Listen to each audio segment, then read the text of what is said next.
Okay, so we've got lots of people joining online now. As is the way with these online meetings, it tends to be that everybody joins in the last 30 seconds. So that's good. So everyone can hear us. As you can see, we've got a camera that's looking at everyone on the table, so we can all see each other. Just to introduce myself very briefly, my name's Rob Wortham. I'm the Director AI for Global Digital Foundation. And this is a hybrid meeting. This is the first meeting we've had this year. So I'm very delighted that we've been able to meet in the offices of 2021 AI. To just sort of kick off by thanking you very much for hosting us today. Those of you who are online will see that we've been awarded this amazing kind of buffet that we'll be eating, and I'm really sorry, but I can't get that down the wires to you. But that's very kind of them to host us and have us here. I suppose I should introduce our speakers as well, which I will do in a moment. But just to say that if you're new to the AI Assurance Club, not been involved before, we've been running now for almost a year, and we have previously met in a number of locations, London, Berlin, Milan, Brussels, and had a number of meetings similar to this one around a table, a hybrid meeting, but on different topics. And the information for all of those is available on the website. So you can go back and kind of, if you want to catch up and see what other topics we've been discussing, and what outputs are. We will record this meeting. So to all of you who are online, you should just be aware that we are recording this, and it'll be just available if people are interested, if they want to watch this back afterwards. One of the things we try and do is involve people who are online in the meeting. So please don't feel you're observing the meeting. If you have a camera and you're able to turn it on, that would be great. We'd love to see you participating in the meeting with us. That would be a really good thing to do. It just helps us to remember that there are as many people online as there are in the room. If you have a question, then please just do it in the chat. If you just say, I have a question, or question is, and then I'm very happy if you want to and tell us what your question is. We have a speaker here, so we should be able to hear you. Or I can read out your question, and that's fine as well, whatever you'd like to do. But please don't feel that you're just observing us having a meeting. Please feel that you're in the room, participating in the meeting with us. So it then falls to me to introduce our speakers. I think John is going to give us a kind of introduction from Global Digital Foundation in just 1 second. And then we have Mikkel Monk, who's the CEO and founder of 2021 AI, who's going to speak to us. We have Gry Hasselbach, who is a co-founder and director of research for dataethics.eu and has done a much wider number of things than that. So I'll let her introduce herself, if that's okay. We have Emily Dominski. I'm really pleased to have her here from the Digital Agency for Digital Government as well. I have your slides ready to go, and there's a little clicker here, so we can be organized. And then I'm going to give you just a very similarly short talk about work that we're doing in terms of building a functional framework for AI assurance. So that's really the order of proceedings. We'll try and get through all of that in the first hour today. So hence the shorter presentation style. And that will give us a lot of time then to talk. Because one of the things that we're keen to do is to learn from you. We're not coming here today saying we have all the answers. We're just trying to facilitate a meeting together. And each of you will have expertise to contribute. Each of you will have views and questions to ask and so on. And so it's really important that we have this as an interactive discussion and for 50 minutes or so, hopefully. So without further ado, John. Yeah, very briefly, good afternoon, everyone. I'm John Higgins. Paul McDonnell and I co-founded Global Digital Foundation about 5 years ago. He ran the Brussels office for the US think tank ITIF, the IT and Innovation Foundation based out of Washington. When he got a bit fed up with taking instructions directly from the US, and I'd been running Digital Europe for 5 or 6 years and probably got a bit fed up with taking instructions from members. He and I decided that one of the things we do together is set up Global Digital Foundation. And for the last probably 18 months, we've had this idea of how can we bring some added value to the operationalization of compliance with AI to improve trust and confidence in it. How can we make it real? We've had some very good industrial support, including from, among others, Huawei. We've run a conference in Brussels for a couple of years now called the Foundation Forum, where we looked at the practicalities in the Brussels setting of operationalizing AI assurance. And it's great that we were able to convince Rob to join us as our AI director and take this very important work forward. And I'm delighted that we're having this, as you say, the next meeting in the European series here in Copenhagen. And thank you very much, Michiel, for hosting us here this afternoon in your fine offices of 2021 AI. It's really great. Thank you very much. Rob, back to you. Yeah, okay, thank you, John. So I have a presentation from our, oh no, actually Mikkel's going to speak without a presentation, so I'll just stop screen sharing. Well, I actually do have a presentation. You do have a presentation, and where is that presentation? You've just, in your inbox. it's in my inbox. Okay. Okay, Well, so I can do the first couple of slides, or I can do. I will get that up. Maybe if you just No. I would and then like to talk without slides I'll put it up now. Yeah. Anyway. So really, just very quickly about us, who we are, and then after that, how we work with AI legislation in the last 3 to 4 years. And then something that we hear a lot of interest in, people are interested in understanding what could a solution look like if we want to comply with any and all of these new regulations. Because one thing we heard from working with the high-level expert group in Europe, we were one of the 50 companies working with them 3 years back on the ethical guidelines for trustworthy AI, was afterwards, when we spoke to them, many said, we probably built the most extensive and best regulation in Europe, but now we need to find a way for companies to ensure that they can comply with this, which is quite a daunting task and quite a challenge. So very quickly about us, we started out more on what you see on the left-hand side, shaping future with intelligence, and we still work with that. That means AI acceleration for a range of clients, actually across the globe.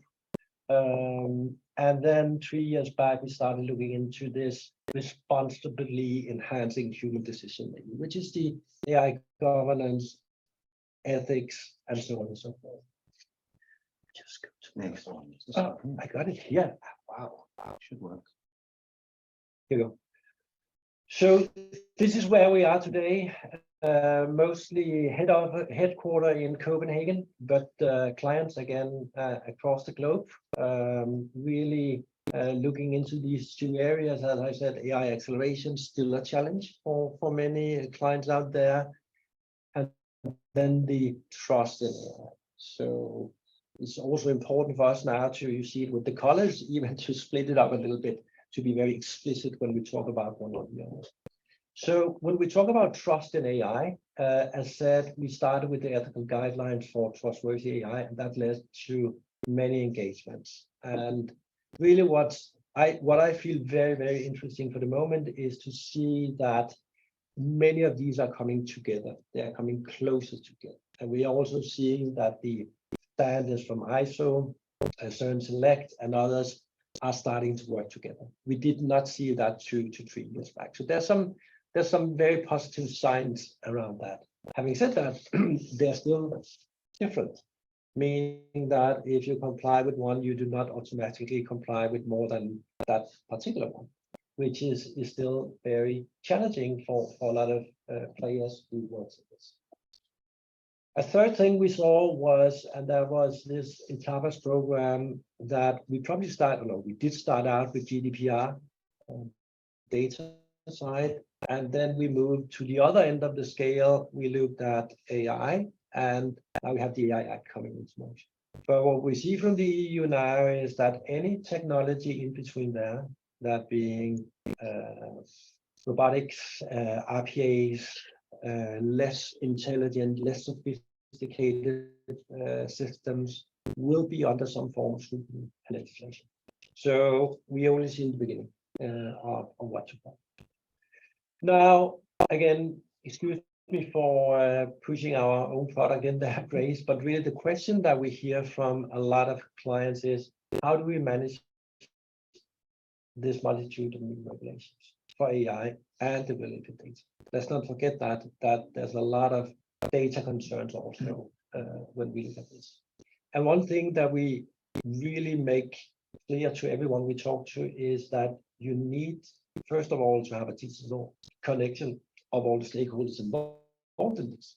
Because a lot of process today is pen and paper, things floating around in the organization.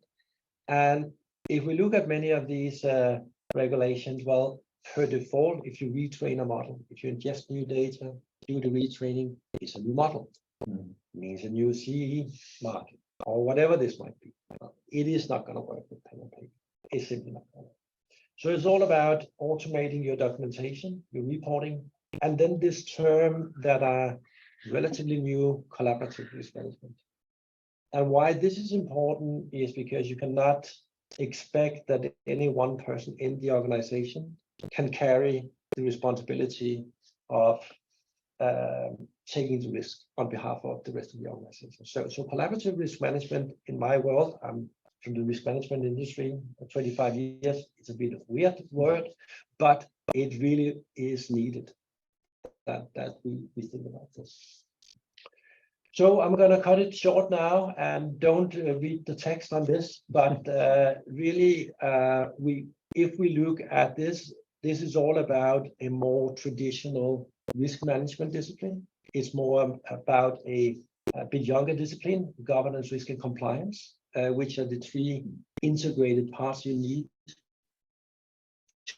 to certify and validate the models that you need, regulations, and so on and so forth. And here's an example of a way to set this up: defining the regulations, impact assessments, working from rules, rule sets, defining requirements, set boundaries, monitor time, and report anytime there's any exceptions to this. Deliver a digital trace so that any auditor, any authority can monitor and validate that order afterwards. I think that's it from me. Okay, thank you very much. After each talk, we just take short questions before we move on to the next talk. So do we have any quick questions? Anyone online have any questions that they'd like to ask Mikkel before we move on? May I ask one, Rob? Yes, of course you can. Mikkel, how are you finding customer take-up? Do you find customers are engaged with this problem, or are you selling an idea they haven't quite bought into yet? I think there's two, maybe three types of clients. In the financial sector and in healthcare, they are fully aware of this problem, because it's actually not a new problem to them. They have certain models, certain applications that they need to govern the same way, certain data and healthcare also. So they're fully aware of this. What they need is still this automated approach to this validation approach that needs to improve. So that's one area. Then I really think that the EU Act is doing a lot to a lot of people are aware of this. Some people are still postponing this, but in larger corporates, also in Sweden especially, people are very aware that this will come. Then finding clients to this, I believe our clients will be direct clients, which will be larger institutions probably, but then also lawyers, consulting firms who need to deliver this as a service to their enterprise. So the people who are postponing at the moment, which is probably still the majority. It certainly is. Yeah, okay. So what is their rationale for that, do you think? Or do they not even have a rationale for why they're postponing? No, I think they have a valid rationale. And the rationale is that, also as mentioned, a lot of things are happening. in the regulatory space. So it is to shut down the fire that is most immediate to them. The challenge, however, postponing the AI Act is that you need to start very early.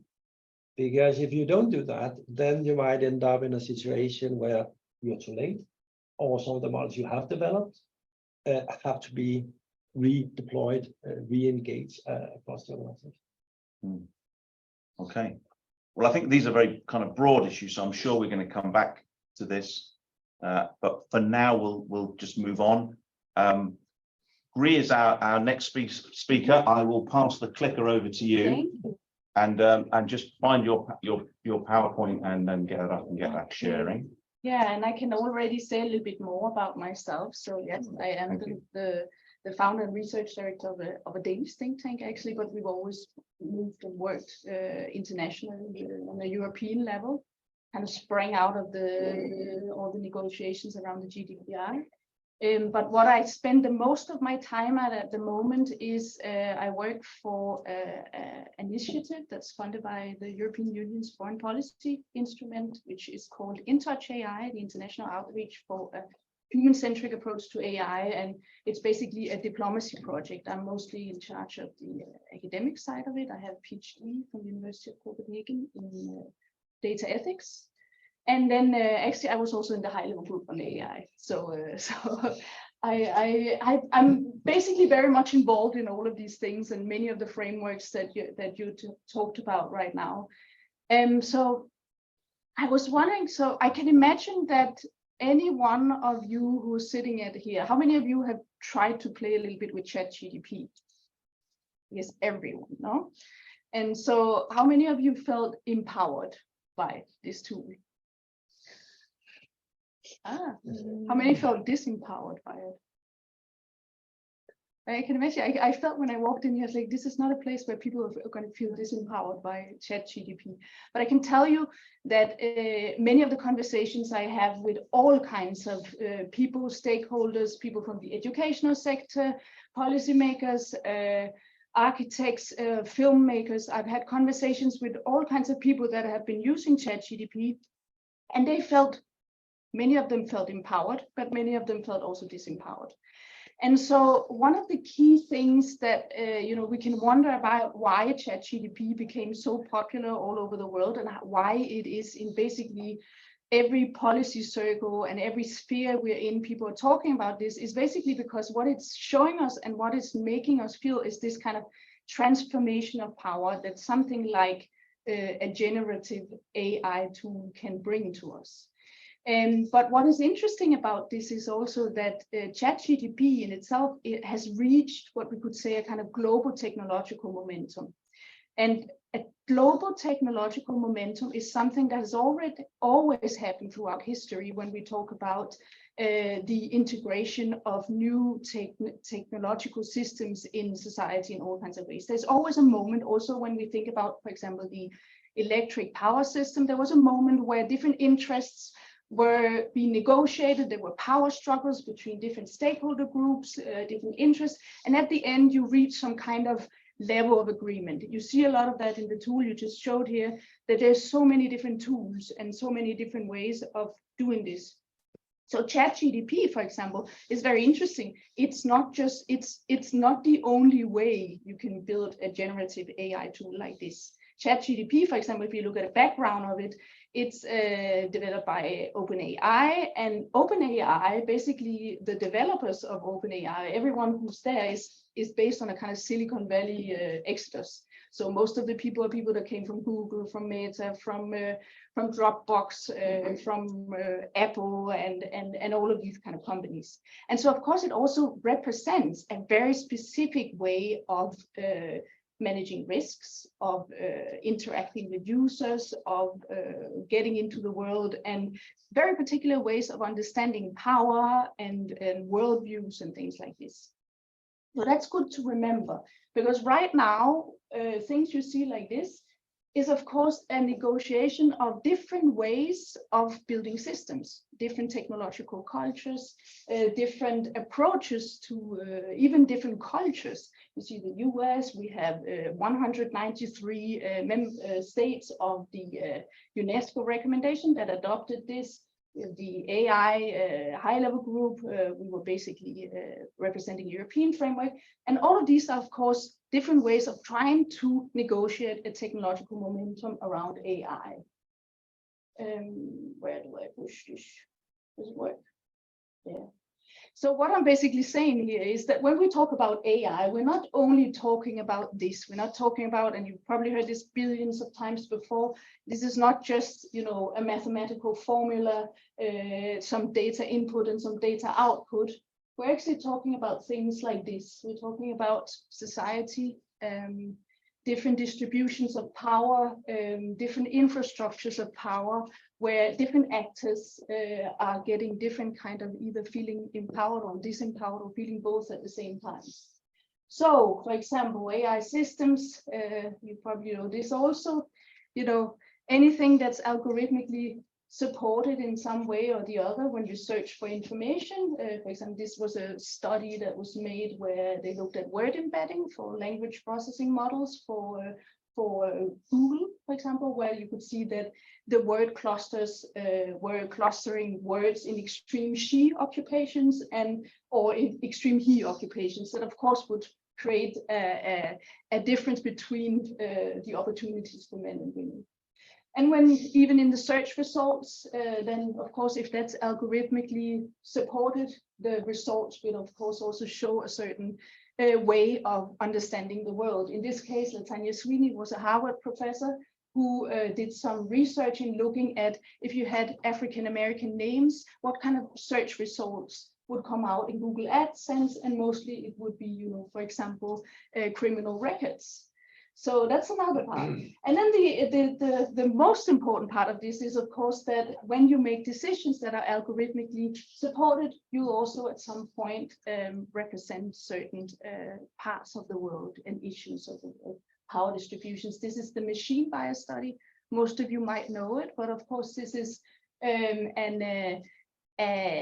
the North Point Compass algorithm that was used for judicial systems in the United States. And actually, the result was when, for example, you were using it for defendants to get parole, then if a judge would use this, it was proven to show that it would show that 50% more times the people with a dark colored skin would be considered potentially people who would commit a criminal act in the future.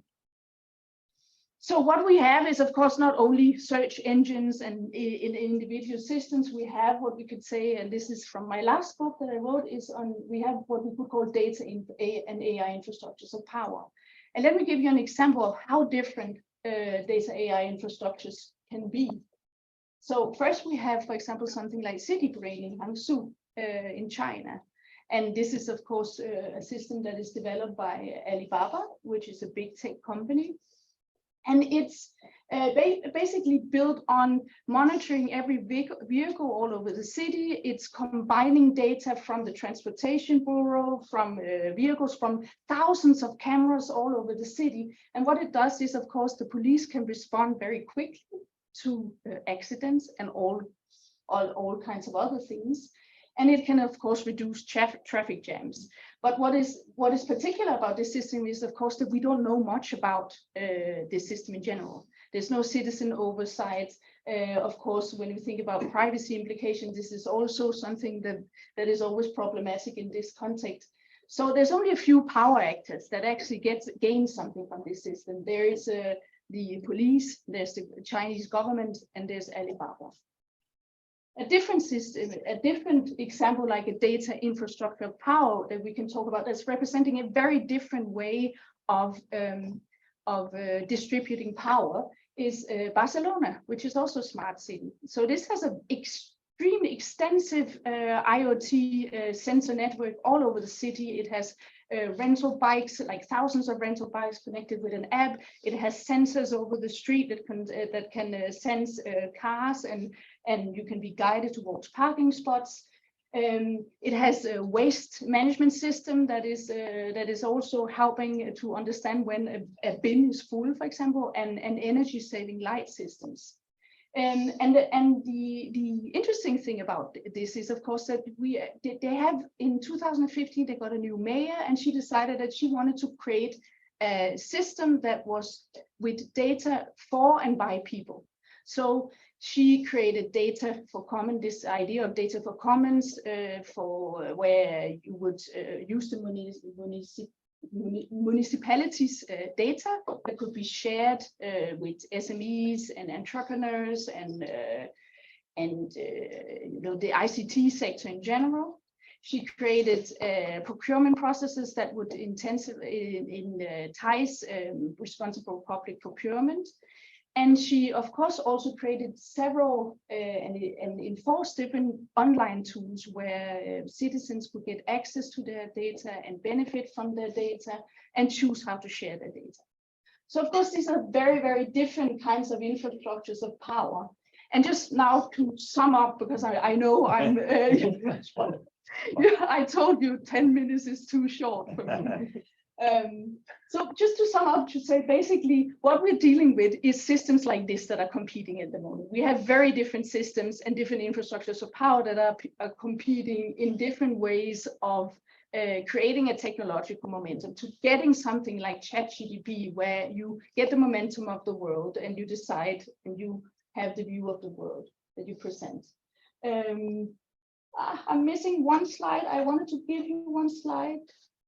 Well, I had one slide just to show you all the things that are going on in terms of the AI Act, the AI Liability Act. These are things that I wanted you to kind of be aware of, because those are things that are important to focus on.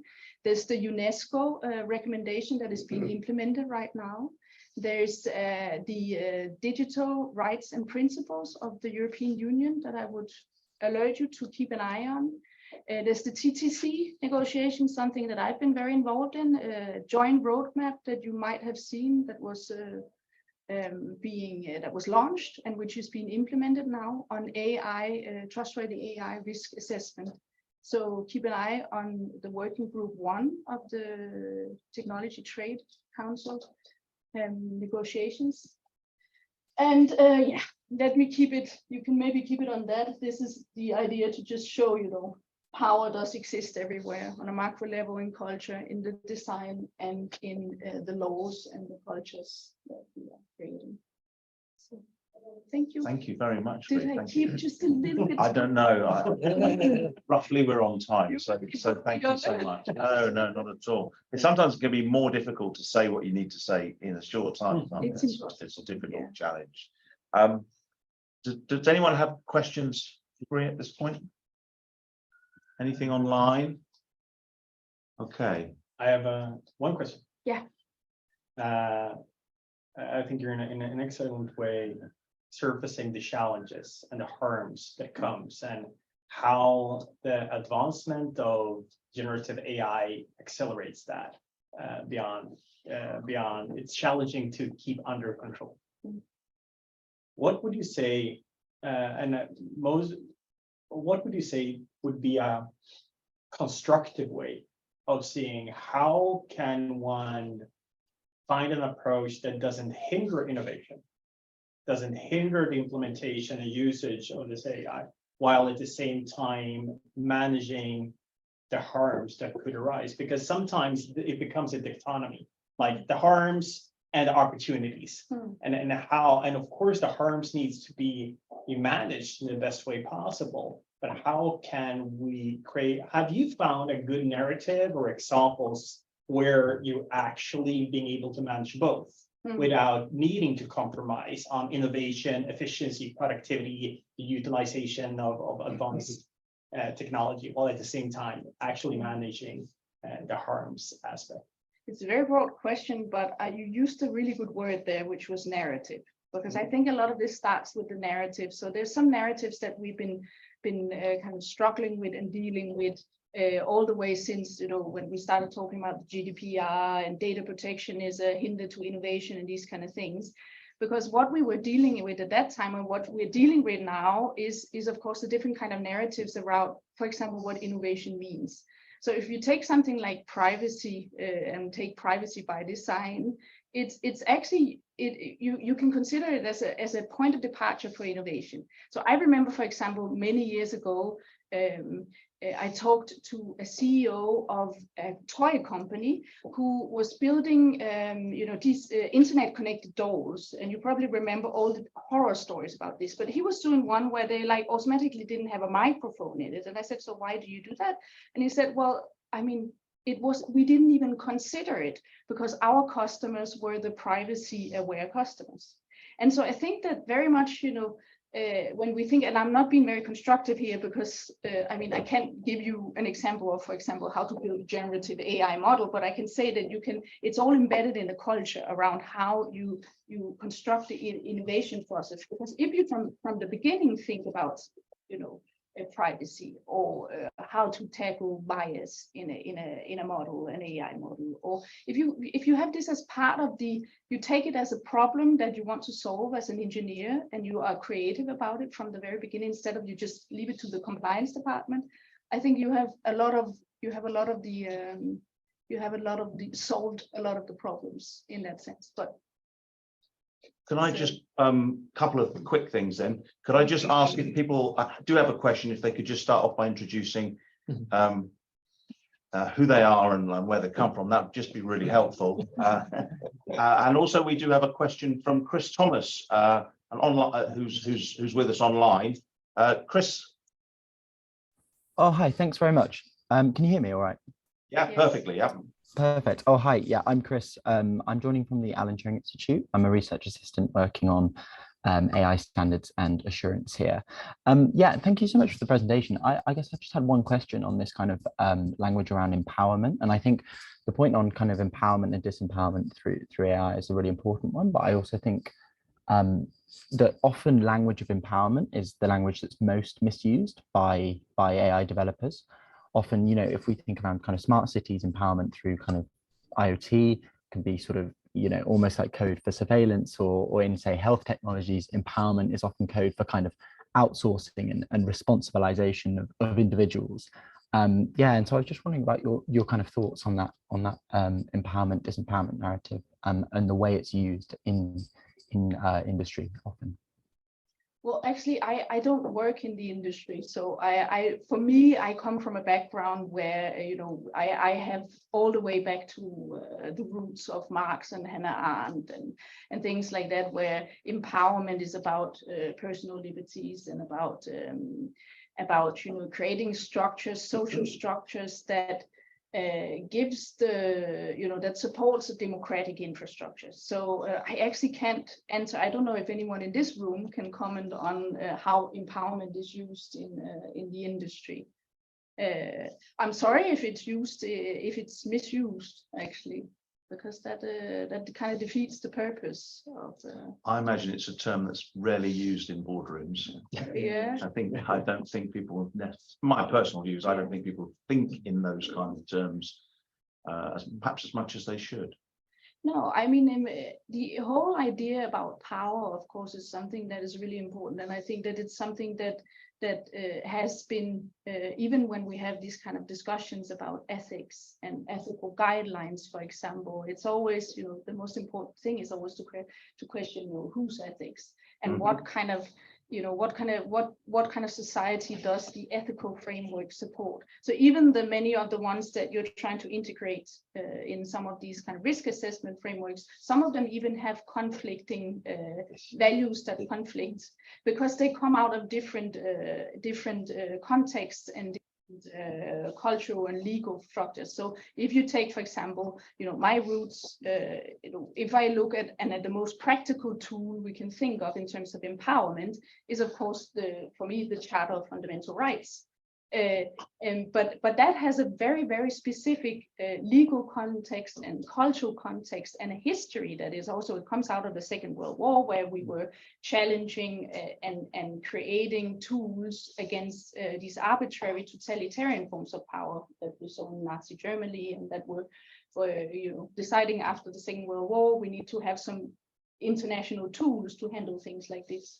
But there's other, there's other tools that seems to be similar, but that might even be defeating things that are, embedded in those kind of historical roots. Yeah, absolutely. Of And I think that also just goes to show that different people from different backgrounds, just did an interview just earlier today about tools, have very different understanding of what tools even might be, whether they're ways of thinking about problems or pieces of software. We've seen kind of both ends of that already today.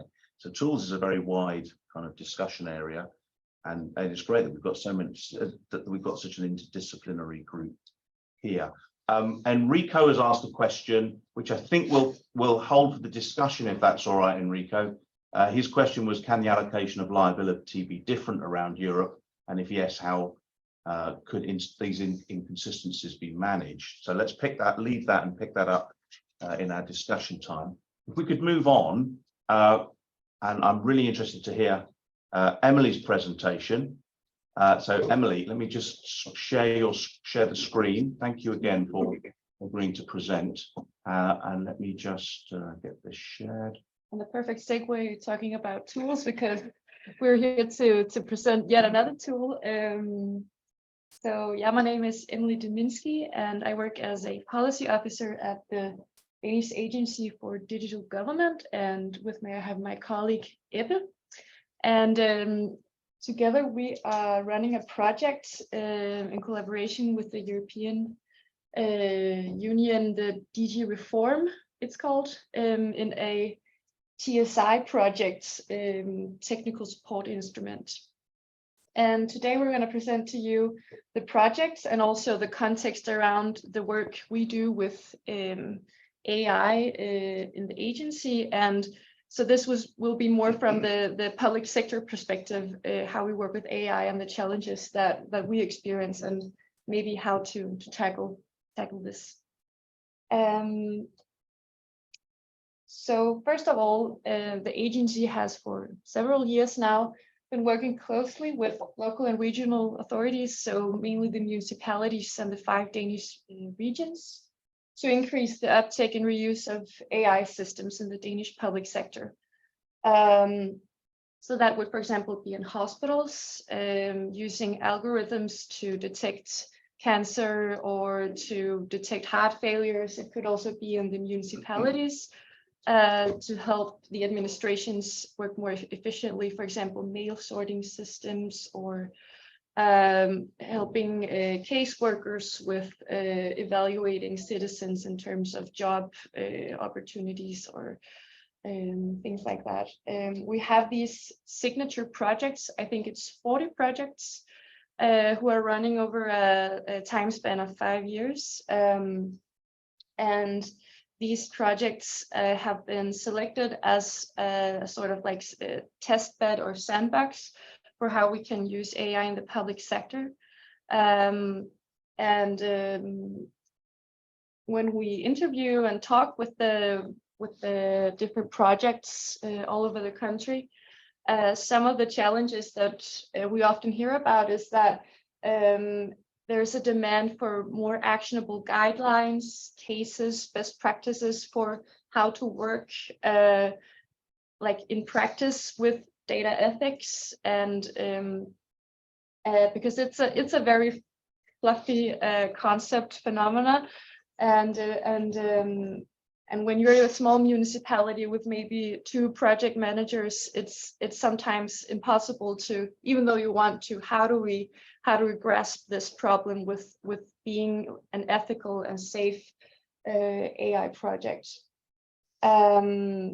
Also, being public authorities, we have to take into account several different legal frameworks. Of course, there's the GDPR, the Danish data protection laws, but then there's also the administrative laws, forvaltningsloven, which is the law that governs the relation between authorities and citizens. It involves rights for citizens when their case is being processed, and as well as the process for cases being handled in public authorities. So we have some special obligations in relation to that, and sometimes they can clash with the use of AI. For example, accountability in terms of decision making. Is it the caseworker or the algorithm that is responsible for the specific decision regarding a citizen? That's a tough, complex question.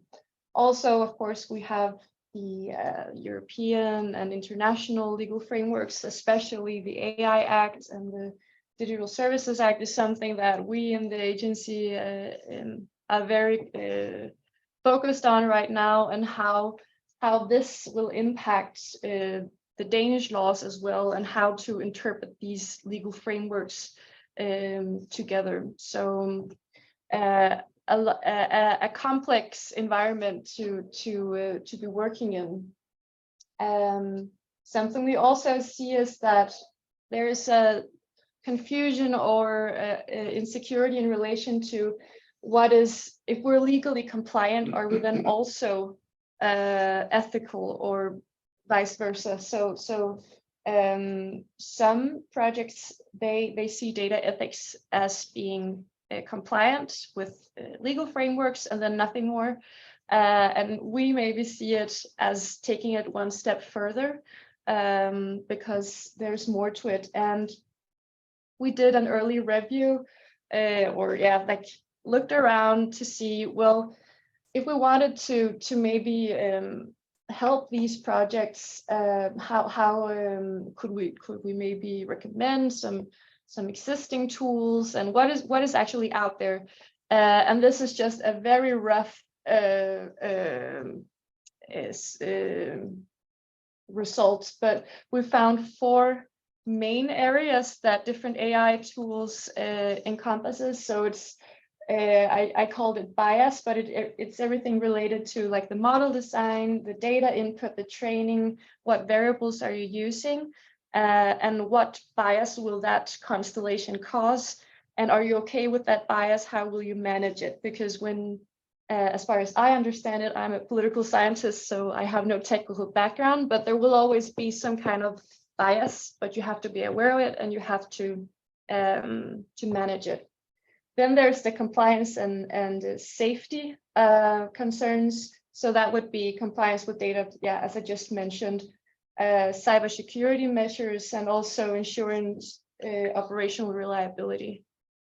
Then there's the governance, and that relates to the administrative laws. So how will you ensure that you have access to make complaints as a citizen about this decision, accountability, the democratic process? And then lastly, I called it societal implications, a very broad category, but it's about like the more softer data ethical considerations. So the environmental, social, economic risks, and also ensuring that there's a proportionality between the purpose of implementing this AI system and the risks.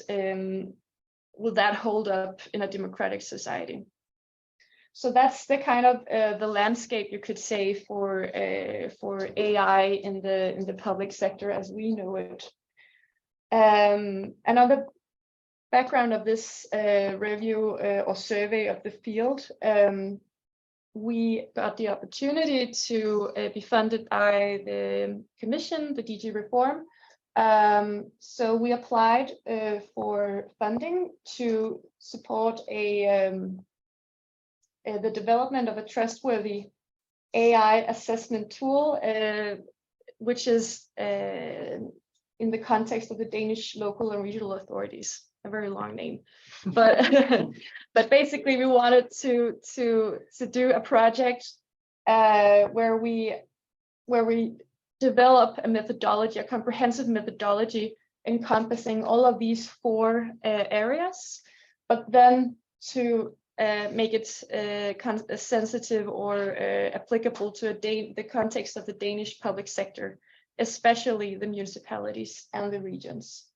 So we received 750,000 euros, so that's 5.6 million, I think, in Danish kroner. And it will be a 2-year project, and the EU will put out a tender here in April and May. So that's open for you. And we're projects partnering with local government Denmark and Danish regions, which are the two main organizations in Denmark organizing the municipalities and the regions. So just to dive a bit deeper into this project. Yeah. So we have 3 objectives. The first one is to provide knowledge and clarifications, especially relating to the different standards and laws and requirements when using AI in the public administrations. This is one of the main challenges that we see, as I just explained, when we talk with the different stakeholders. Here we will especially focus on our signature projects, as we know them closely, and they provide a really good source of knowledge, because it's a very diverse set of projects working with different types of use cases, different types of data. Also, they vary in size, so we want to develop this comprehensive and context-appropriate methodology for conducting AI assessments, and we want them to be suitable to all kinds of stakeholders, be it one of the largest regions, the Copenhagen region, or be it a small municipality in Fyn. We want it to be usable for all of those. So this methodology we envision, we have not begun the project yet, but we are in close communication with the EU. But we envision actionable guidelines and cases that the stakeholders and the end users can use. For example, if you enter your use case, then it will produce a recommendation that is applicable to you specifically. If you change that, of course, a new recommendation will come. We then hope to gather all of these inputs to a sort of repository or database that the end users can then look into as a sort of case catalog. But this is also a feature that we hope will be useful in the future, given that the public sector will, as a result of the AI Act, probably have some kind of requirement to oversee the use of AI in the public sector. So this is also a way for us in the central government to maybe in the future be able to look into what's out there, what's being used, and how is it being used. What are some of the high risk projects that we have to be aware of? So also one of the key points of this project is that we want to develop this in collaboration with regions and municipalities. So we will host a series of workshops and do a POC where we will also invite stakeholders to test it and then reiterate and adapt it to suit their needs. Because what we find is that there is there are so many initiatives out there, and we of course want to build on all these existing initiatives and all this knowledge that's already out there. But the hard thing is how to make it actionable, how to make it concrete so that you can actually use it in your day-to-day work. So yeah, the last objective is also to raise awareness and skill among the administrations on how to procure, develop, and implement AI systems that are ethical, secure, legally compliant, reliable. I think the question about is it something that organizations are aware of? I think that many in the public administration are highly aware that ethics is important and it's something that we have to deal with. But the hard part is actually how to incorporate it into your business. So that is a brief summary of the project. And yeah, Eva, I don't know if you have anything to add. No, that was No? great, Emily. Yeah. I have nothing to add. Yeah. So, but I will help take questions if anybody Yeah. has any. Yeah. Fantastic. Thank you Yeah. very much for your presentation. That's really interesting. So Ines has asked online, great presentation. Do you have a link to those guidelines, or is this still being developed? It's being developed. Yeah, it's very much being developed. At the moment, we are preparing the material for the tender with the DG reform, and the guideline, like the development of the guidelines, is the main part of the project. So that is not online yet, unfortunately. Yeah. Okay. Yeah. Does anybody have any questions in the room? Yeah, perhaps. So as I understand it, the objective is to guide and enhance the use of AI in the public sector through this methodology, right? Or tool. In the best case, in 3 years, do you see every public institution using this on a day-to-day basis, or in every AI project, or what kind of life do you see it having? In the best of cases, yes, I hope that this tool will live on, and for example, in the startup phase, it would be really great if projects used it before they even start out, like before they even begin building the thing, that they're aware of all these different requirements, criteria, reflections to be made, because maybe that could also weed out some of the projects that should have never been there to start with. So instead of just rushing and starting something and then realizing, oops, oh, we forgot to think about how to ensure accountability into this system. How do we do that? So we hope that this tool will serve both as something you can use before, during, and after the project's initiation. But I don't think it's my role to say that all AI projects in the Danish public administration should use it. But I think it would be a good idea in some way to incorporate maybe some more hard requirements on performing some kind of AI assessment, and this could be one way to do it. Yeah. You could say that the EU project is basically also a test case for whether you can actually do something like this. So if it ends up like being meaningful in like an elaborate way to these municipalities and regions and to the central government itself, then of course you will work and try to take the work further, right? And if you see, okay, maybe this is too comprehensive, it's too hard to sort of, get the scope right, then it might take another form and sort of be used that way. So there's like multiple directions this could go in, but we are very much open for like the sort of the motorway. If your project could in itself be a case study for the European Union, right? It basically is.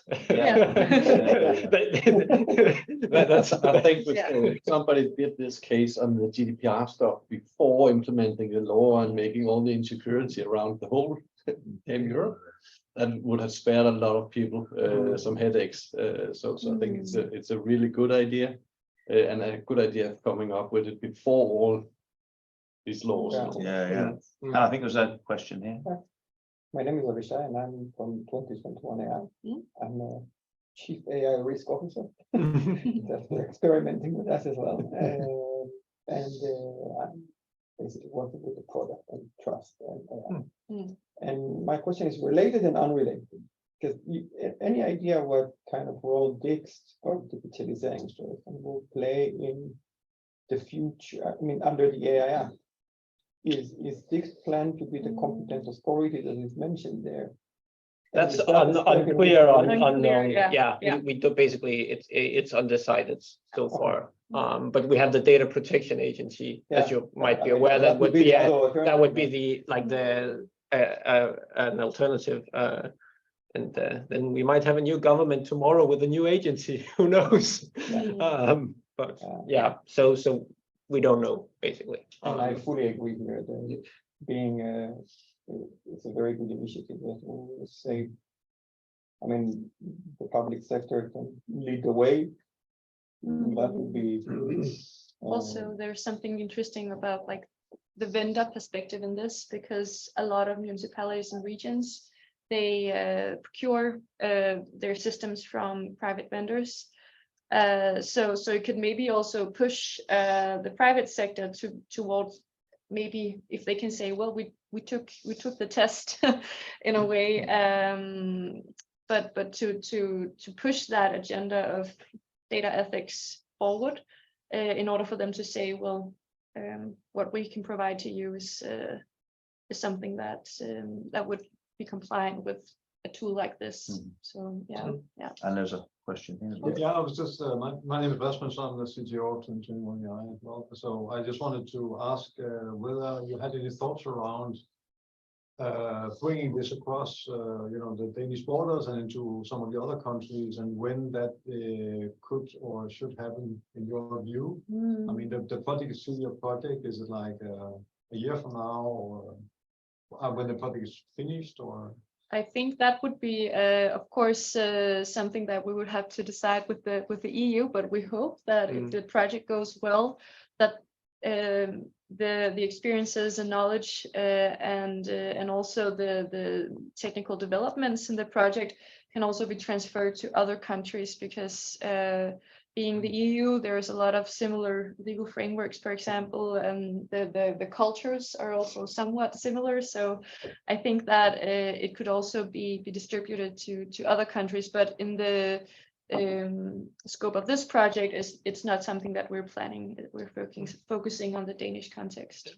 Yeah. But the EU is always super aware when they finance projects like this, that they sort of look for, like we said before, the test case, and how could this be distributed, basically. Yeah. So that's part of the project, but you can't now ex ante say it's going to be done in this way or this way. We'll have to see, but it's definitely sort of part of the objective, right? Yeah, we have a whole dissemination phase planned.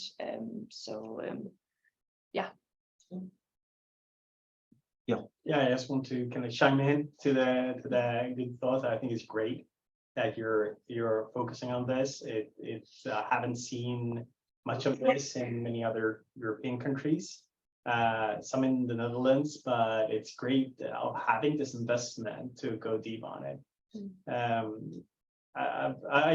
My name is Giovanni Leoni. I work for a company called Credo AI in a similar field as 2021. Over the last couple of years, I've implemented methods for AI and data ethics, both for a municipality, city of Malmö, and for a global company, IKEA. And the positive thing with the public sector is that you can root yourself in the good for the citizen, which is something that is quite tangible and makes it easier to approach the topic of data ethics and AI ethics. So I think that will be really a great runway for you to really see how to make it relevant. A question I have is that, will you focus on methodology, like the method in itself, the process, or will you also or will you detach that from an actual tool that you'll be working, or will you focus also having that as something separate? Because it's one thing, you can develop a process and a way of working with it, and tool can either be created or it could be also procured. So I'm just wondering how you're thinking there in structuring that. Yeah. So the project, you could say it consists of the two parts, the methodology, but then also a test run, you could say, of an online based tool that will later then be something that you could develop in the span of this project. And due to some restrictions in terms of what the EU wants to finance, we cannot build the finished tool. So it will because I agree with you that you can develop a methodology and then it doesn't really translate well into an actual tool. So we want to bridge that gap by being able to test how does it work if you actually sit with it on a screen and click it, and is it easy to use and like things like that. But we cannot build the actual finished tool that can be implemented in the municipalities and regions. So that is a step outside of the project. Yeah.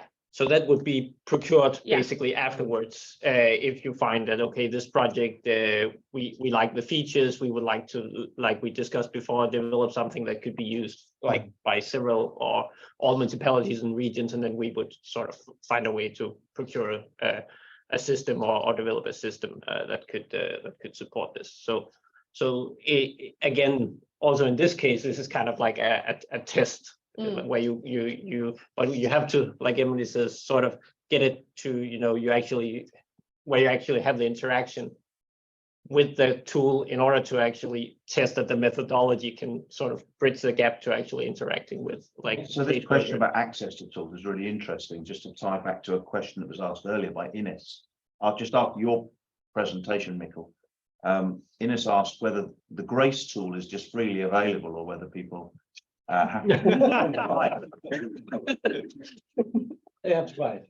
They have to buy it. There we So we will be doing some more initiatives on the open source front. Rasmus is looking into a project labeled Grace Wire that we will launch in month's time or so. But we will leave the details to launch. Yeah. Okay. Fantastic. Well, I mean, we can come back to a whole bunch of points. I've made a list of some of the points that came out of that. A really interesting presentation. Who is actually responsible for a decision was one of the things you say. So that's really interesting. And about whether or not legal compliance implies ethical compliance. And already, I thought he would. Enrico has come back with a view on that. So we can cover those in a minute. But I think probably I should just give you my presentation. So I'll just try and get that going now.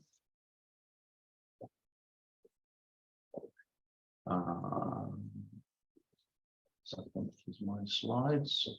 Yes, here we are. I'll just share that for everyone so they can see it remotely.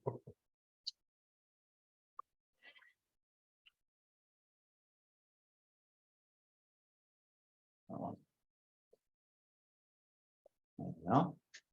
Fantastic. Okay, so I'm going to talk about something called the multi-actor governance framework and our phase 2 work on that, and all will sort of become clear as I go through the slides. And you can all hold me to time on this because I've been holding you to time. So,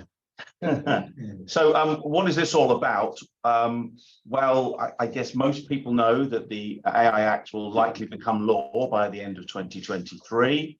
That's certainly the intention. It'll therefore enter into force in 2025. Alongside the AI Act, there's something called the AI Liability Directive, and this specifies that non-compliant AI systems will be assumed to be at fault in the event of a legal claim. So this is quite, I wouldn't say heavy-handed, but it's basically saying that if you have not met all the requirements of the AI Act, and the AI Act defers a lot of its detail to the ISO IEC standards, then you're at fault if there is a claim made against you, and you have to prove that the fault does not lie with you. This is a very strict liability, and there are very large penalties for non-compliance. So if you're an SME, then the penalty is 3% of your turnover, which may be just about understandable. Remember, that's not profit, that's turnover. If you're not an SME, if you're a larger organization, then it would be 6% of your turnover. So that is a substantial penalty for non-compliance. And that's why I asked Mikkel the question about the rationale for kind of deferring this to the future. It is true that the technical standards are not all in place at the moment. So if you look at the ISO standards, for example, there's a management standard, which is 42001. It's just a draft standard at the moment. I'm on the UK committee feeding into that work. So I have had a bit of an advanced look at the text, but it's not a published standard yet. And then we have 42006, which is the standard for people who are going to audit people to see if they are compliant or not. And at the moment, that isn't even a table of contents. That is no more than shall we go ahead and produce the standards? That's the state of it at the moment. But nevertheless, we all need to reduce AI risk. And risk is best reduced, I think, by all parties in the value chain having access to appropriate information to assure compliance and deliver robust products. So in almost all cases, there are many separate legal entities involved in the development of an AI system, right? You pick up a tool set from somebody, maybe it's open source. Nevertheless, there's still some legal entity that produced that tool set. You may access data sets from other places. Then you put all that together, some data scientists do their work, and you end up with a trained model. That model may then be incorporated into somebody else's AI system. So, and the AI Act does talk about this idea of general purpose. So, for example, face recognition could be used just to automatically give you your favorite coffee at the coffee machine, a fairly benign use of face recognition. Or it could be used for giving you access to a door to a secure area of a building, or intolerably, it could be some component of credit assessment or something like that, you know, something which really is in fact prohibited by the AI Act. So you've got this general application of AI technology and has its views. And one of the key things we're focusing on is the information that needs to be passed between different organizations in order to meet the requirements. Okay, so a lot of people think that the ISO standards will be the thing. We just need to wait until the ISO standards are published, and then we can all know what we are all to do. Unfortunately, the ISO standards won't tell you what to do. I mentioned those standards there on this that I mentioned just a moment ago, 42001, 42006. But they're similar in nature to ISO IEC 9001, which was the standard for software development, which I'm very familiar with because I built a quality system that was compliant to 9001 a long time ago, 20 years ago, maybe a bit more. And what these standards do, very much the same as 9001, is they kind of tell you the things that you need to worry about when you build your internal processes, in order that someone can come in and audit you and check that you have worried about all of those things, right? So for example, here, this is the draft text. Not sure if I should share it with you, but here it is. Just under communication, it says the organization shall determine the internal and external communications relevant to the AI management system, including on what will it communicate, when to communicate, with whom to communicate, and how to communicate. So it's still leaving it up to us. It's still leaving it up to organizations and generally industry organizations or public sector organizations to decide in this multi-actor environment what information will be shared. So in 2021, we worked in detail on a framework for AI supply chain assurance, and we created a thing which we called the multi-actor governance framework. And we took it to a whole lot of people in industry, all sorts of large corporate organizations and public sector organizations. And the conclusion at that point was that it's a good initiative, but it was too soon. So that's one of the reasons that the Global Digital Foundation established the AI Assurance Club in response to that feedback. However, we're a bit further down track now. So that's the original multi-actor governance framework initiative. And the idea was that, you know, we identified different people in the supply chain, data providers, algorithm model builders, cloud providers, chipset providers even, and that they would send information around the environment, and that information could then be used for the purposes of assurance. So I just included that slide to show that we did develop something. It wasn't actually me that developed that, but that was a bit before my time. So what are we doing now with phase 2? Well, everything's moved on. We do have either draft standards or an intention to create standards The text of the AI Act, I think, is now largely solid. The idea is that it's going to trilogue. Actually, should be in trilogue by now in March, right? Is it? Are we there now? Didn't quite make the end. Didn't quite make it for March. Yeah, but anyway, in this next quarter, it will go into trilogue, right? And then 3 parts of the EU government will organize, will argue about it, and then come to some agreed framework, and then they get that into law. So what we are looking to try and do is to develop an agreed framework for the sharing of information related to AI systems development, testing, certification, and deployment. We want to promote the sharing and best practice and previous experience. And of course, at the moment, it's very difficult to find use cases. You talked about use cases of previous experience, because it's all kind of new. It'd be fantastic if you could all have given us a use case of how you did this around the table, and then we could draw on it. So but it is quite difficult because it's so early. We want to obviously improve transparency, accountability, and safety of AI systems by encouraging the adoption of best practice and industry standards as they emerge. But here's the key thing: we want to produce a high-level exemplar. So a framework, a detailed framework for how companies should pass information, just for consideration, really, by standards bodies and regulators. And we want to do that within a 6-month time frame, which is fairly challenging, right? But that's our plan. So we're going to coordinate and facilitate the project. We're going to have project members, a small number of project members who will meet monthly to review progress and agree work items based on those objectives. We're going to commit resources to work on the project between each meeting. So we're going to take what was existing and try and develop that. Our project members, just in case you're thinking of being one, are expected to come prepared, right? So we will expect some engagement from people who can't just turn up at the meetings. They will have an opportunity to present updates on AI development projects and share relevant information on assurance practices. I mean, we also just want to use this project as a way to create a platform for member organizations to share insights and seek feedback and so on. So that's what we're going to do over the next 6 months. And what are the outcomes of this? Well, we want to create an agreed framework for the sharing of information across the value chain.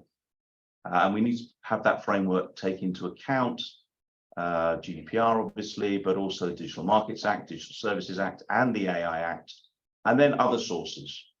So such as the UNESCO recommendations. And that will be somewhat driven by the partner organizations that we work with to do that.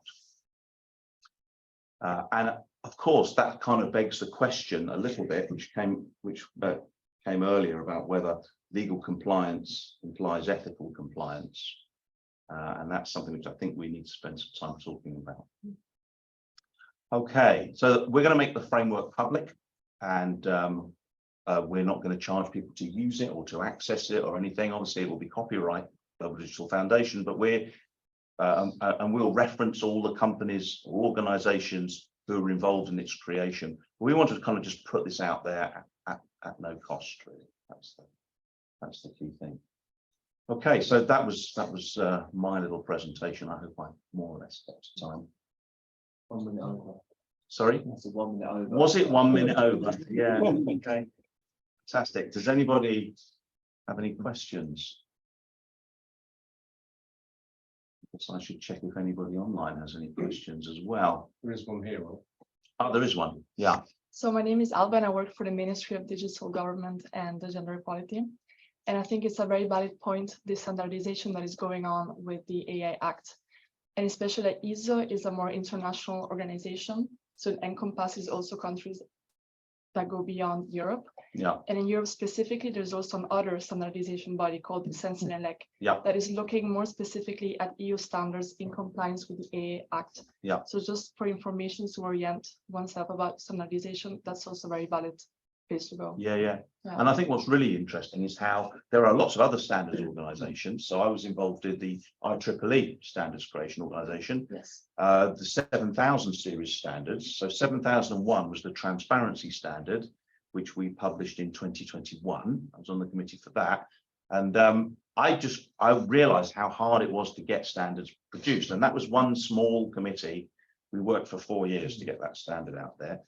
What we have with the ISO IEC standards are all the different country organizations working together, putting forward proposals, getting agreed drafts after plenary sessions, then that going back to the countries and so on, backwards and forwards.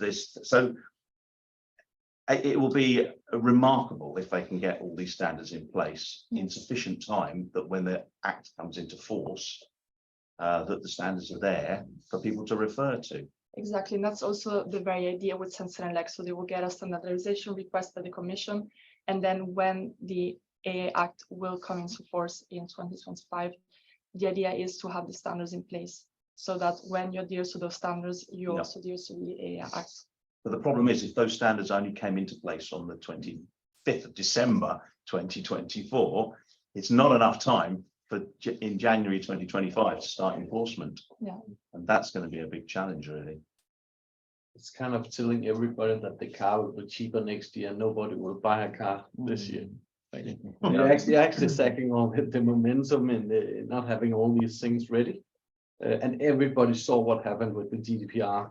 So it is kind of, and of course I understand that you can't get all the rules and all the laws out there, but it's starting telling everybody that if you're not compliant, you just get a fine of 3% or 6%. That would kind of shock everybody sitting looking into AI projects. So it's kind of the way we've been doing it in Europe for the last few years, and it didn't work the last time we did it, and we got an even more potential technology here, and we're just using the same tool.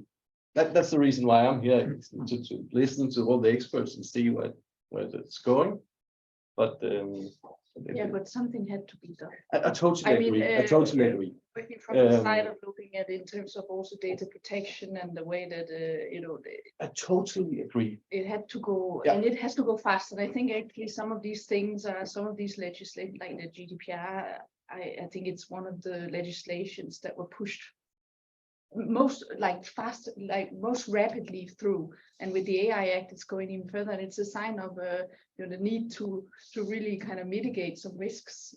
See something like ChatGPT. I mean, it doesn't empower us, but there are questions that need to be addressed. GDPR was kind of we wanted to regulate.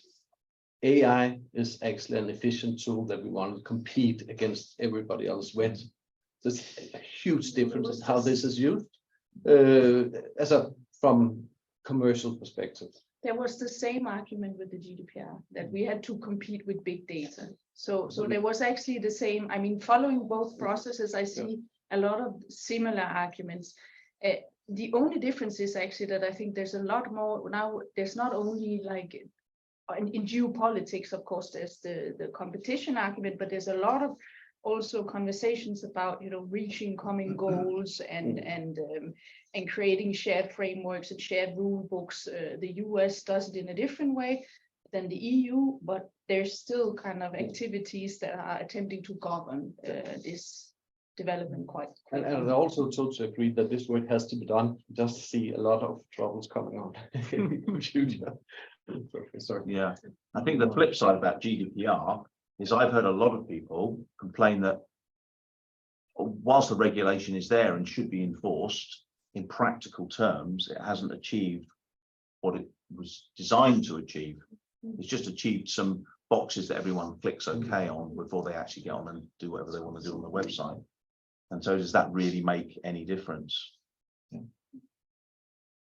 I think it's great. I mean, the GDPR raised awareness to the sensitivity of data that lies within especially big companies, big tech companies, and municipalities and the government. partly also the financial sector, I would also say there. I've been part of the GDPR journey in several financial institutions and felt the pain extensively. So that's AI doesn't need the same kind of attention. I think AI just is getting to so much attention these days. I think anybody, and the difference between GDPR and AI, that consumer, normal person, cannot reach the kind of data that will be harmful to other people. There's just so much data you can own and have and produce yourself as an individual. Your data is important for you. AI is different. AI, anybody can take a model these days, train it on whatever data they can get their hands on, and send it to other people who will start using it.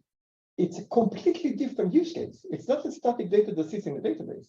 It's a real tool that can cause harm to others. And I think in that respect, it's a very, very different world we're looking at. How to govern that? How to manage risk? Well, we have our take on that, but that's a different discussion. Where this liability lies is very, very important, and that's why I find Emily's project extremely interesting. Yeah. And seeing the public sector showing, because of their data and because of what can happen in the public sector, if this model starts running loose in there, that can actually have a very, very dramatic effect. Yeah, you had a question. Yeah, well, more of a comment, because remember the GDPR was supposed to create a common ground for more data sharing, for more data usage. And I would argue that it has had completely the opposite effect. And why the companies are postponing building into this, and I should say I'm from the Danish Confederation of Danish Industry, but they are overwhelmed at this point. And you had it on your slide, right? DMA, DSA, Data Governance Act, Data Act, AI Liability Directive, new Net and Information Security Directive, all at once, right? And then we haven't even begun digging into the implementation side. And I really do hope that you will be the competent authority and not the data protection because you guys are searching for some solutions, and that's a whole other point. I work with them on MIT. Yeah. And you know, I have history with it. But going back to my point, right now people are just looking at this and saying, where to go? Where do we start? How do I dig into this? And what should I do? And the municipalities are, the private sector is as well. So I think it's so great that you guys are looking into what standards could we produce and how early could we get them out there. And you need to get something out there that is accessible, that's not too big, that's not too difficult, that people are able to use. Because if it's too big, if it's too difficult, then they won't get started. No. So we will the AI Act will only become a stoppage point. And we will stop going forward with AI instead of going forward in the right direction, or the direction that we need. Yeah, set a bigger barrier for people to enter into it. Yeah. So all the projects that we can do that will enhance and help and guide is so needed. Yeah. So the framework we're talking about is that we could achieve within that time frame is going to be very high level. It's going to have to be very flat. We're not talking about something that's down at the level of an international standard, and we're not going to try and achieve that. But if we can create something and then feed that into organizations that can do that, then that enables us to kind of have some influence, which really is beneficial influence. But I think harmonization is very, very important. Because again, like with other legislation acts that have happened in recent years. I'm sitting today with a pile of paper that size, right? With the OECD guidelines, the NIST AI risk management framework, the UNESCO guidelines, the EU Act plus KPI, etapas. It's a lot. They are saying a lot of similar things, but there is there's a devil there is in the details, because then depends how you read them. There's 20% that is non-harmonized, and that will confuse people so much. There's a project operating out of Umeå University in Sweden where they're trying to do that mapping. So they're building a tool which enables you to take clause by clause out of all of these things and then map them together to some sort of so if you create your own procedures, for example, then you can take each of these clauses and say, okay, I'm covering that in this procedure, and it also covers this and this and this, and so you can start to create a bit of a network diagram that tries to map this. It'll be very interesting to learn more about. I think it's a very complicated task. Avi and I, we talked about it. And I think the challenge is that you're still left with the interpretation by a lawyer. Right. So that will be super difficult to do. And we decided not to do it because of that reason. Because this will also be sector by sector. The interpretation of the AI Act, like with GDPR. So trying to knit this together, I would say you could run a bigger risk trying to do that. But it's a great initiative. Yeah. I can nothing but agree, Mikael. It will become very contextual. And I think that what will surface is, although the movement that is happening throughout all countries in Europe, the EU, it is quite on a generic level. What we will be seeing is very much a contextual application to it. It will be different to public sector, to finance, to insurance, to the high risk areas of infrastructure, to HR, you name it. It will become very contextual, and we'll start to learn about it.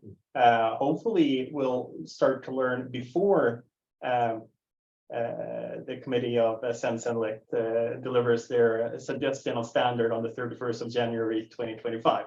So hopefully something will come out of that before then. But what I would say is that what is interesting is that many times we kind of come into this rhetoric, we don't know everything yet. But that is from a legal point of view. If we think out of a modern software point of view or business point of view, we usually don't know 100%. We use maybe know 50%, we know 90%, and then we test things. And I think that's maybe an approach or a narrative that we can create action already now. Is like, how can we get 90% ready or 80% ready by 2025? And then when we know detail, then it's more about that small tweaking rather than starting a change management process that takes 2 to 3 years, starting on January 2025. And I think that's the key thing here, is that let us not fall into the passive of waiting until then before we know 100%, rather seeing, okay, how can we move?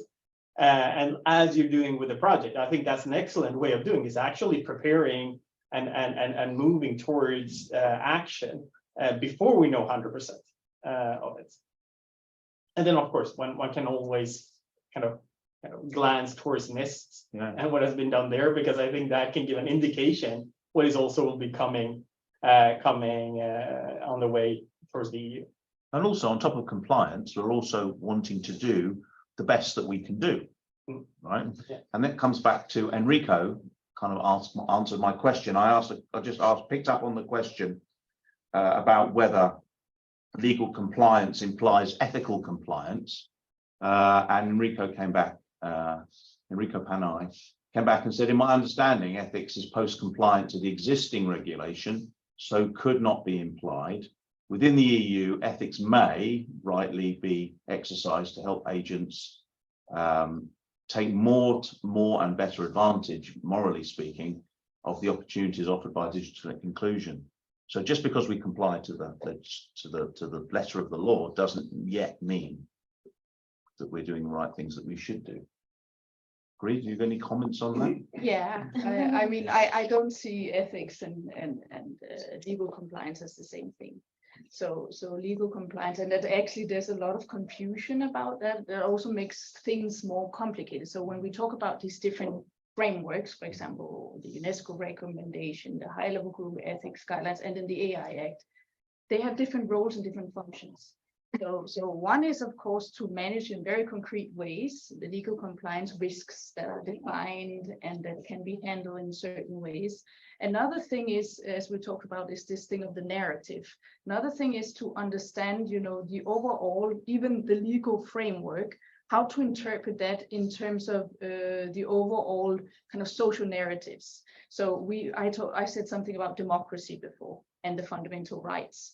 That is a kind of a framework that you can take any law and you can choose to either comply just to the letter of the law and then barely, you know, live up to the principles of the kind of way we want power to be distributed in society or how we protect human rights. Or you can do more than that. So you can make it part of your innovation process, as we talked about before. You know, something like privacy by design is something that you can, it's really an ethical endeavor because it's something that you choose to become a guideline for the way you innovate and how you do things.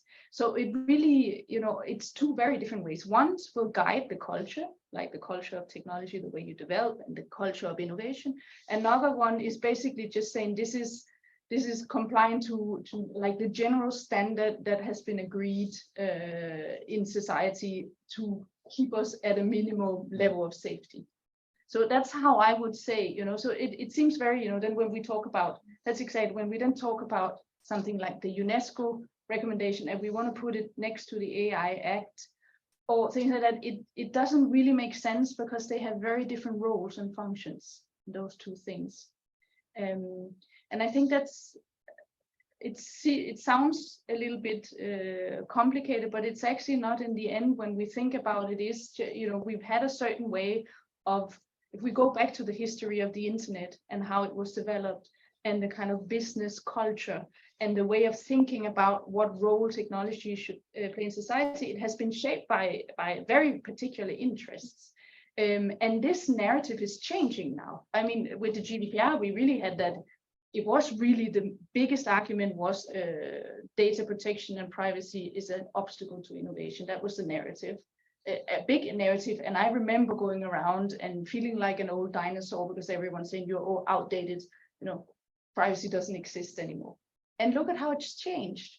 Now today we have a completely different narrative, and it's not only in Europe, it's all over. I work with global diplomacy. That's the key conversation that are everywhere. It's like, of course, you talk about the competition between China and the US and Europe on AI, but in the very end, the kind of conversations between like-minded countries, as it's called in global diplomacy terms, like the EU, US, Japan, Canada, countries like that, is about, you know, how can we create a shared rule book for creating AI.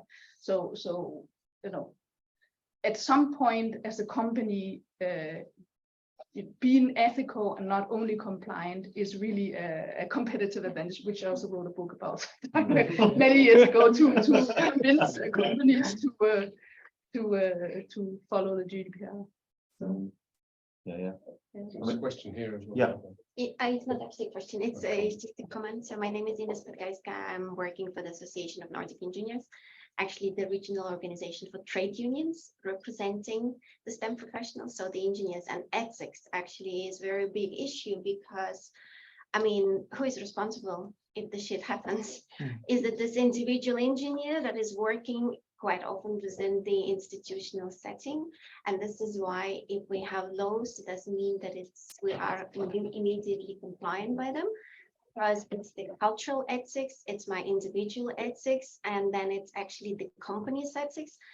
So that there are different things that are actually in play, and what our engineers are saying to us, that despite the fact that we have guidelines, and it's like for industries, it's a mess. I mean, how can you find around it this myriad of documents that are available today? But what is very interesting is happening that in the industries, quite often they have ethics guidelines. For some big companies, it's just the ethics washing that we know.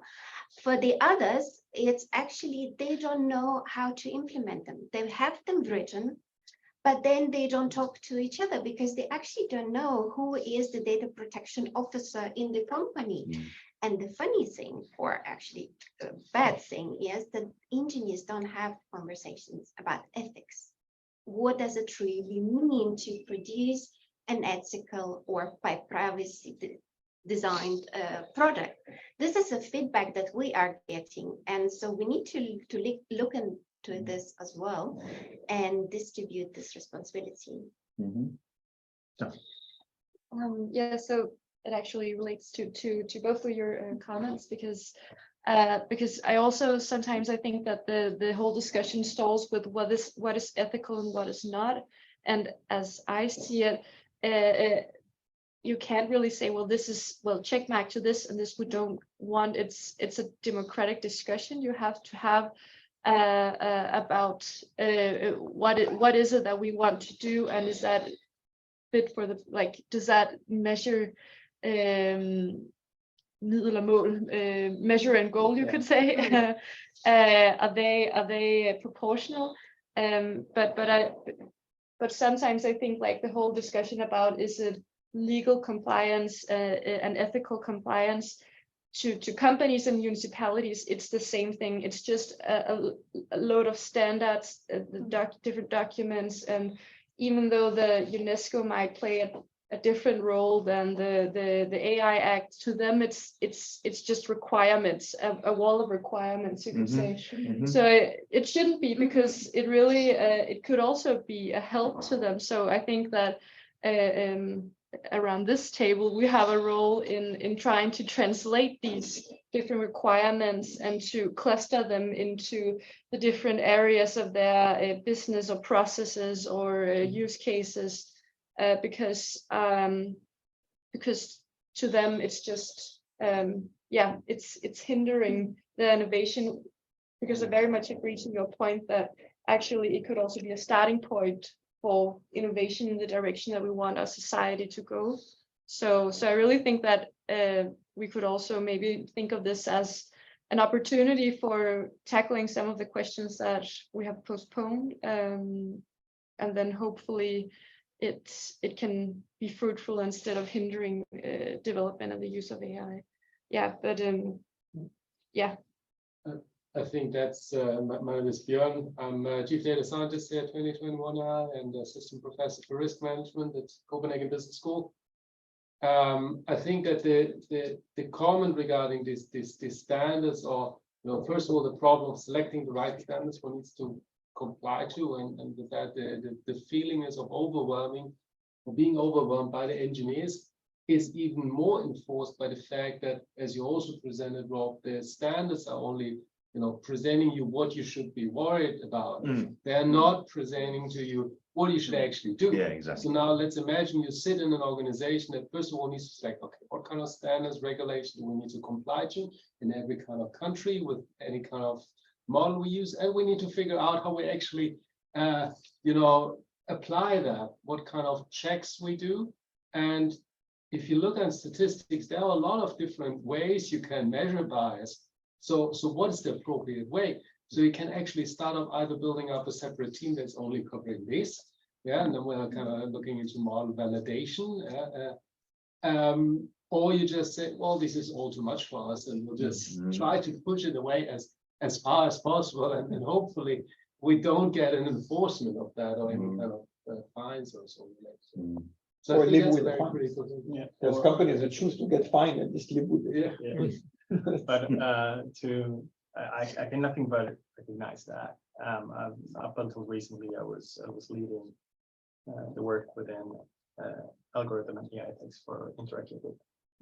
And the discussion we had internally and with peers was specifically that, like, sure, one can have digital ethical principles or guidelines or adhere to external standards or international renowned reference works, but it all comes down to what can support the individual in its decision making, what can support a relevant work process that is not overbearing, how can one actually make it easier rather than harder, and doing the right thing, making it easier. And I would say that the easy part was to land on policy and with our executive board. That was the easy part. The hard part was developing ways of working and a playbook to see, okay, how does this work in practice? And I think one of the key things that was a red thread is that you can't shift accountability from the business owner in the end. And the question would be asked a lot about how can a business owner or a leader know how the model works? And here is where communication and transparency really comes into play, because responsibility maybe lies on an engineer or a data scientist, but accountability is usually elsewhere with someone that owns the whole process. Yeah.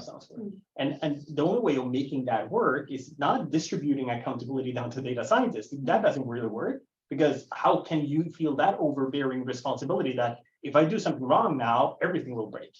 But rather saying, okay, I ship in what I can do, but then I make it transparent enough for a business owner, business leader, whatever that is, to feel that, okay, I can own this. I understand how this works. And I think there is an unexplored opportunity for transparency, not only to external stakeholders, but actually within companies and organizations to understand, like, what are we doing here? What are we responsible of? And how can we feel that we're kind of keeping this under control? But the transparency is also needed in terms of that this accountability cannot lie on individual engineer, because sometimes what can happen, they produce something that afterwards is used for another purpose. Yeah. And they even didn't take the decision in that moment. So who took the decision that this product will be actually used for something completely else? Yes. And this is why this distributed accountability or responsibility and transparency is extremely needed in the industries. And hence the whole discussion that's been going on about general purpose AI and the provisions in the AI Act that have been added recently for general purpose AI. One thing I might add with a different hat on, if I may, is for the last 2 or 3 years, I've been president of our professional body for IT in the UK. And I don't know if you've engaged yet with the Danish equivalent. So this is the body for individual engineers, and the professional body's main thrust is to encourage engineers to adopt professional standards of ethics, accountability. And in a way, one thing a business owner can do is, and I've talked to many business owners who are beginning to think this way. If I employ people who are professionally qualified, then I can expect of them to keep themselves up to speed with the current sort of ethical standards and compliance standards and be adequately trained in the day. So I can't police everything. No. I can, just as I would in a hospital, I can't police everything. I employ doctors who are properly trained. And the same thing can be part, it's not the whole answer, I know, but it is part of the answer. I think increasingly we must have engineers who you said they don't talk about it. That's exactly what we try to encourage them to understand what ethics is and talk about ethics, as well as just what's the latest Java release. Yeah, You know what I mean? we also do now. Yeah. But what we do in the cases like big companies, okay, Microsoft is not EU, it's US, but just recently they laid off all their ethics and society team who was actually responsible for checking whether the products they deliver are ethically aligned. So what do you do? Yeah. So this is not, again, the responsibility of individual engineer, it's actually of the CEO, who actually may be an asshole. Sorry. They also outsource the whole thing to OpenAI. So it's OpenAI, which is actually has the ethical team, not necessarily them. No, but I think that there's definitely a gap between the technical part of this, and I don't think it's necessarily about discussing or debating ethics, right? That's part of it, but I think it's also that as a data scientist working on some project, you simply don't know what to do, right? So, I mean, it's like, well, should I do this or should I do that? Well, and in the end, from our experience when doing these projects, it all comes down to kind of a rule of thumb kind of thing. Like, well, this is usually what we do. And I think that is one of the primary things that the SG42 and the standards should actually work on, is to establish these rule of thumbs in a sort of a standardized way, right? To say, well, these are the kinds of things you do when you are deploying a model in this kind of industry with this kind of thing, and is it predicting this kind of thing? Well, then you simply do this, right? That's what you do, and provide that guidance to the companies out there that are doing a similar use case. And this is why I think these regulatory sandboxes is a good way of going forward now, is because then we can provide that guidance to some companies that are doing similar kind of things.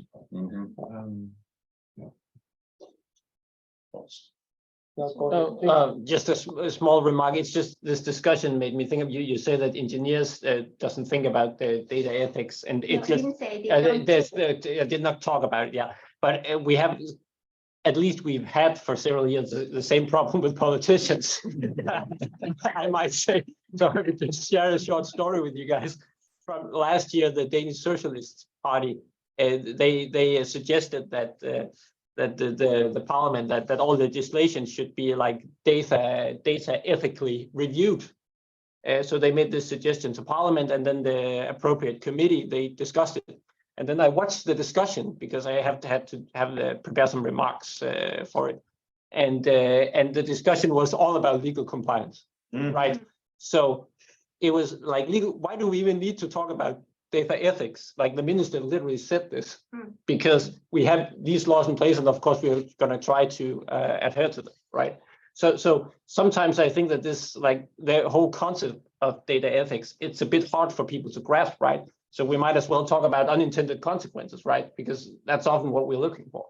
So it is really difficult because you've got the idea of culture, right? And our regulations, our laws, and everything else that we produce related to those is an expression of our culture. And you hope that it's an honest expression of our culture. Personally, having read the AI Act, I think it's fairly easy to read. I like it as a document. You know, everything seems to align. It makes a lot of sense to me. So that's fine. It actually speaks a little bit of ethics as well. But ethics is also an expression of our. It doesn't ignore it.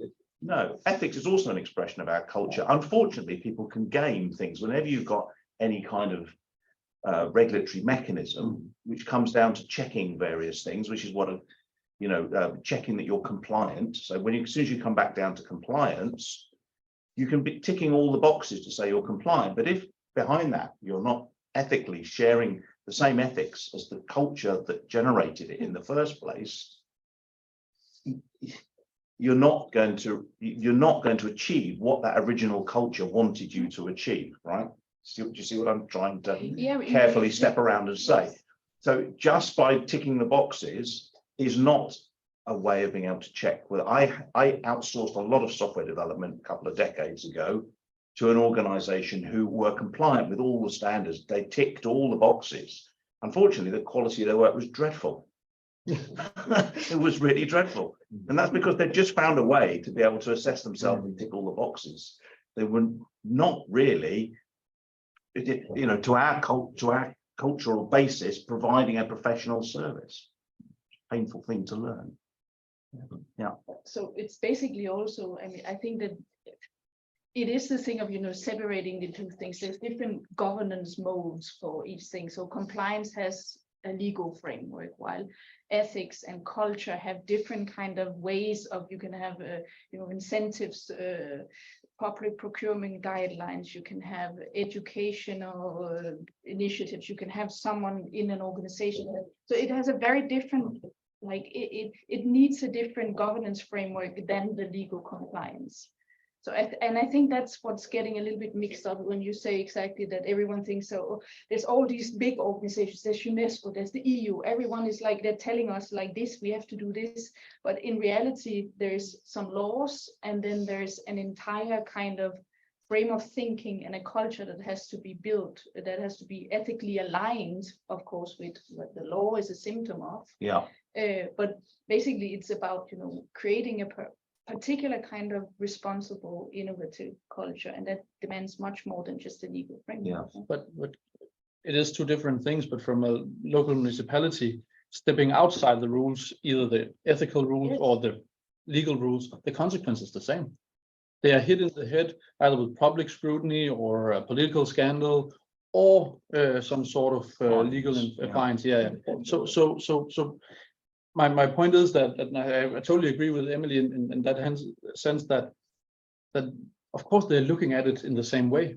I need to adhere to ethical standards, to legal standards. So I look at them as the same thing basically, and it overwhelms them at this point.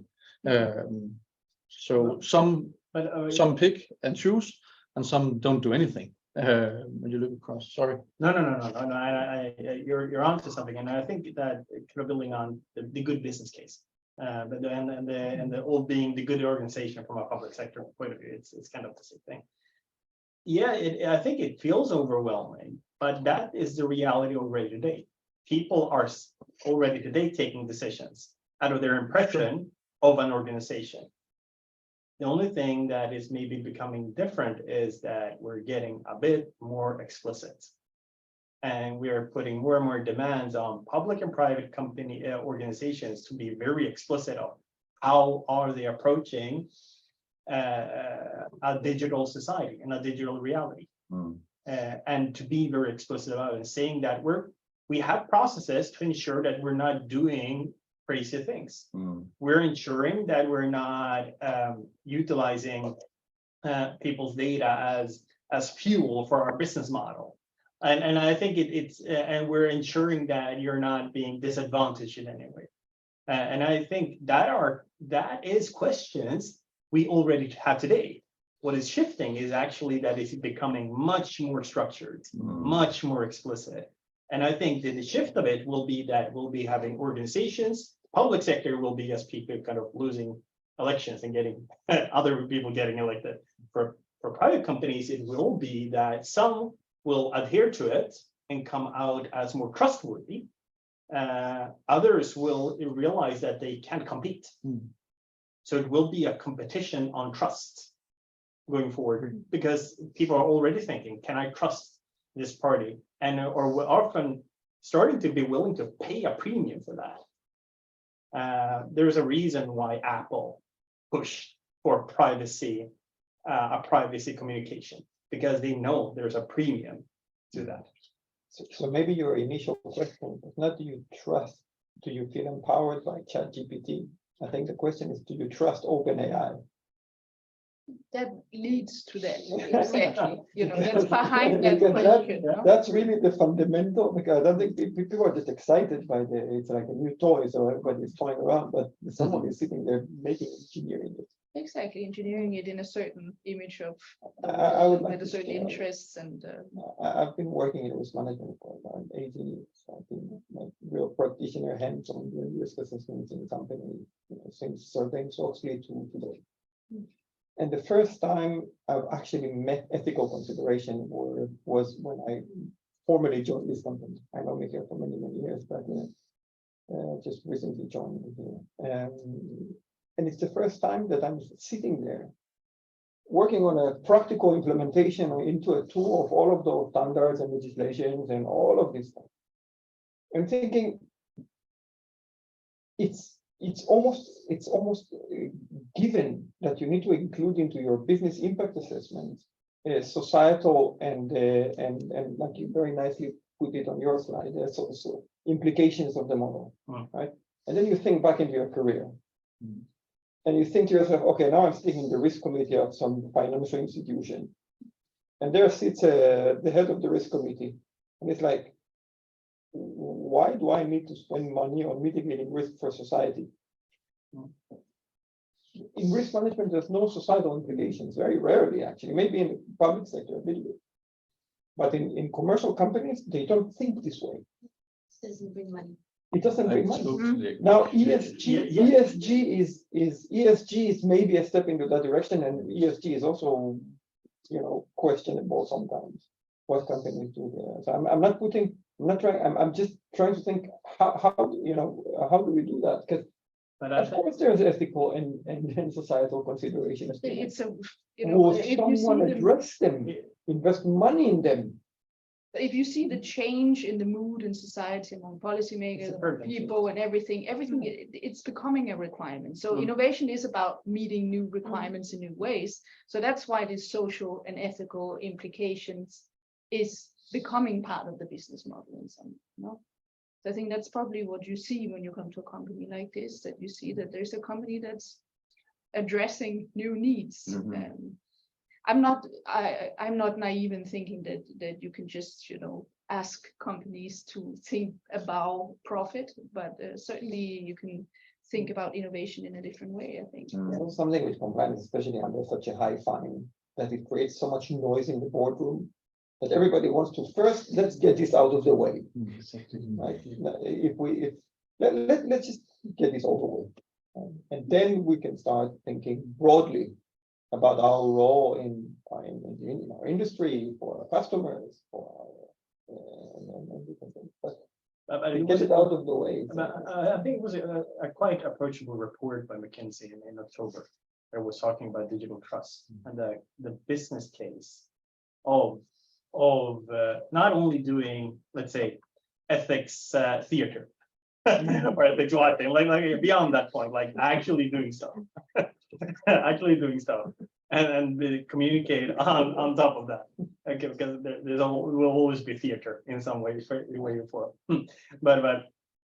But the business case for it is starting to be more and more apparent, and a part of that is, of course, of avoiding fines or avoiding, but there is also just the plain thing of, I understand how this tech works. I can control it. I can steer it. I can see that it's not transferred to another context. I kind of, those things is to be able to is getting more explicit. Oh, sorry, I just find it really interesting that you're all talking about trust, because Eva and I are also working on another project analysis, you could call it, on trust in e-government, because you talk about fines and losing customers, and we kind of have the same logic in the public sector, that if we don't have the citizens' trust, then people will not adopt the new technologies that we put out there. They will deflect silently and maybe not read their mails in the digital post and things like that.